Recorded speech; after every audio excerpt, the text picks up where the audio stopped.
ನಮಸ್ಕಾರ. Court beet ನ್ಯೂಸ್ಗೆ ಸ್ವಾಗತ. ನಾನು ಅದಿತಿ ಪ್ರಭು. ಕೋರ್ಟ್ಗಳಲ್ಲಿ ಚೆಕ್ ಬೌನ್ಸ್ ಕೇಸ್ಗಳು ಅತಿ ಹೆಚ್ಚು ದಾಖಲಾಗುವ ಪ್ರಕರಣಗಳಲ್ಲಿ ಮುಂಚೂಣಿಯಲ್ಲಿದೆ.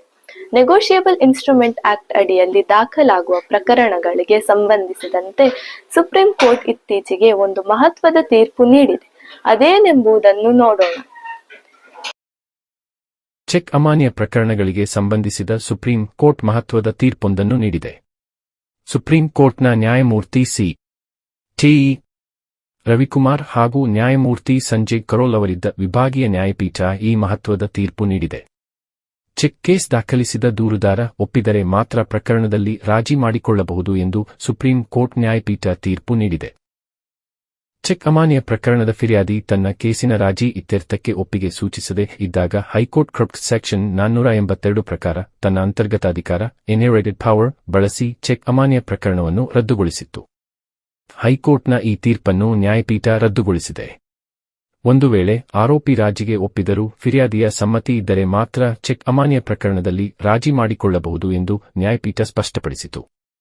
ನೆಗೋಷಿಯಬಲ್ ಇನ್ಸ್ಟ್ರೂಮೆಂಟ್ಸ್ ಆಕ್ಟ್ ಸೆಕ್ಷನ್ 147 ಮತ್ತು ಕ್ರಪ್ಟ್ ಸೆಕ್ಷನ್ 482 ಎರಡು ವಿಭಿನ್ನ ಆಯಾಮವನ್ನು ಹೊಂದಿವೆ.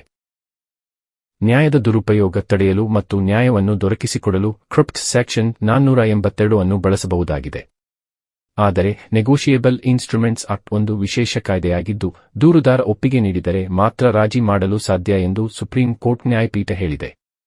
ರಾಜಿರೆಡ್ಡಿ ಕಲ್ಲೇಂ vs ಹರಿಯಾಣ ಸರ್ಕಾರ ಪ್ರಕರಣವನ್ನು ಉಲ್ಲೇಖಿಸಿದ ಸುಪ್ರೀಂ ಕೋರ್ಟ್ ಈ ಪ್ರಕರಣದಲ್ಲಿ ನ್ಯಾಯಪೀಠ ಫಿರ್ಯಾದಿಯ ಸಮ್ಮತಿ ಕಡ್ಡಾಯ ಎಂಬುದನ್ನು ಸ್ಪಷ್ಟಪಡಿಸಿತ್ತು ಎಂಬುದನ್ನು ನೆನಪಿಸಿದೆ.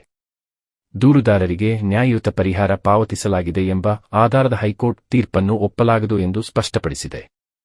ನೆಗೋಷಿಯಬಲ್ ಇನ್ಸ್ಟ್ರೂಮೆಂಟ್ಸ್ ಆಕ್ಟ್ನ ಸೆಕ್ಷನ್ 138 ಅಡಿ ಪ್ರಕರಣದ ವಿಚಾರಣೆ ಬಾಕಿ ಇರುವಾಗ ಹೈಕೋರ್ಟ್ ಸಿಆರ್ಪಿಸಿ ಸೆಕ್ಷನ್ 482 ಅಡಿ ಪ್ರಕರಣವನ್ನು ರಾಜಿಗೊಳಿಸಿ ರದ್ದುಗೊಳಿಸಿರುವ ಕ್ರಮ ಸಿಂಧುವಲ್ಲ ಎಂದು ನ್ಯಾಯಪೀಠ ತೀರ್ಪಿನಲ್ಲಿ ಹೇಳಿದೆ. ಪ್ರಕರಣದ ವಿವರ: ಖಾತೆಯಲ್ಲಿ ಹಣದ ಕೊರತೆ ಅಂದರೆ ಫಂಡ್ಸ್ ಇನ್ಸಫಿಷಿಯಂಟ್ ಎಂಬ ಕಾರಣಕ್ಕೆ ಚೆಕ್ ಬೌನ್ಸ್ ಆಗಿದೆ ಎಂದು ದೂರುದಾರರು ಎಂದು ನೆಗೋಷಿಯಬಲ್ ಇನ್ಸ್ಟ್ರೂಮೆಂಟ್ಸ್ ಆಕ್ಟ್ನ ಸೆಕ್ಷನ್ 138 ಅಡಿ ಪ್ರಕರಣ ದಾಖಲಿಸಿದ್ದರು. ಇದೇ ವೇಳೆ ಪ್ರಕರಣವನ್ನು ರಾಜಿ ಮಾಡಿಕೊಳ್ಳುವುದಾಗಿ ಆರೋಪಿ ಅರ್ಜಿ ಸಲ್ಲಿಸಿದ್ದರು. ಈ ಮನವಿಯನ್ನು ಟ್ರಯಲ್ ಕೋರ್ಟ್ ವಜಾಗೊಳಿಸಿತ್ತು. ಆದರೂ ಈ ಅರ್ಜಿಗೆ ಹೈಕೋರ್ಟ್ ಪುರಸ್ಕರಿಸಿತು. ಫಿರ್ಯಾದಿಗೆ ನ್ಯಾಯಯುತ ಪರಿಹಾರ ಪಾವತಿಸಿದಾಗ ರಾಜಿಗೆ ದೂರುದಾರರ ಸಮ್ಮತಿ ಕಡ್ಡಾಯವಲ್ಲ ಎಂದು ಹೈಕೋರ್ಟ್ ತನ್ನ ನಿರ್ಧಾರವನ್ನು ಅದು ಸಮರ್ಥಿಸಿಕೊಂಡಿತ್ತು. ಆದರೆ ಹೈಕೋರ್ಟ್ ತೀರ್ಪನ್ನು ರದ್ದುಗೊಳಿಸಿದ ಸುಪ್ರೀಂ ಕೋರ್ಟ್ ದೂರುದಾರ ಒಪ್ಪಿದರೆ ಮಾತ್ರ ರಾಜಿ ಎಂಬ ಸಂದೇಶ ನೀಡಿತು.